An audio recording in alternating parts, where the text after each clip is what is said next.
Good morning, ka-family vlog! Nagbabalik for today's video gani guys. Maaga ako ditong gumising guys para magtrabaho agad kasi nga salary day ko ngayon. Pagkagising ko nga guys, dumiretso na ako ng kusina para makapaghilamos at makapag-toothbrush para hindi na nga ako antukin.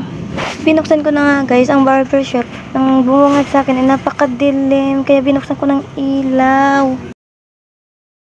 Sinimulan ko na nga paglinis, kumuha ako ng pamunas at pinunasan ko na yung upuan mula sa taas hanggang pababa.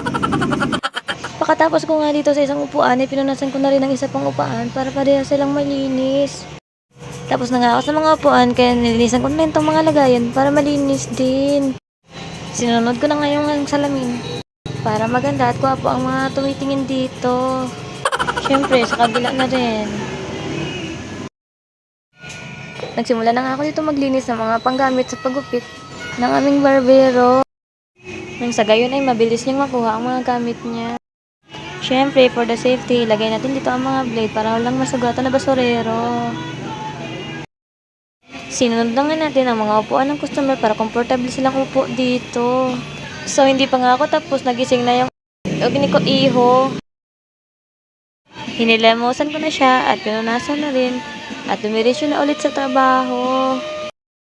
Magwawalis na nga ako dito guys, kaso nandyan pa yung signage, kailangan kong buksan ito at struggle nga pagbubukas ito guys kasi medyo mabigat at andito pa yung meron pa akong bitbit at minsan ayaw pa makisama. Ganon din sa pagsasara guys, nahirapan din ako nito magsara pero sige lang, sa dahan-dahan matatapos din. Finally, isa na lang guys, matatapos na rin at ipafile ko na itong mga kasunod na nga nito guys, ay ilalabas ko na ang barber signage. At ito na nga guys, open na kami at malawak ng pagwawalisan dahil wala ng mga nakaharang, komportable na magwalis. At lastly guys, ito na nga ang pinaka-final, ang pagmamap.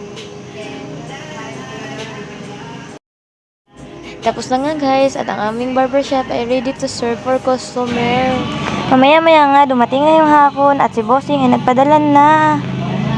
Maraming salamat Bossing dahil nakuha ko na ang aking sweldo. May pambigay na nga ako sa pamilya ko at may pambayad pa ako ng mga utang. Yun lang, salamat guys.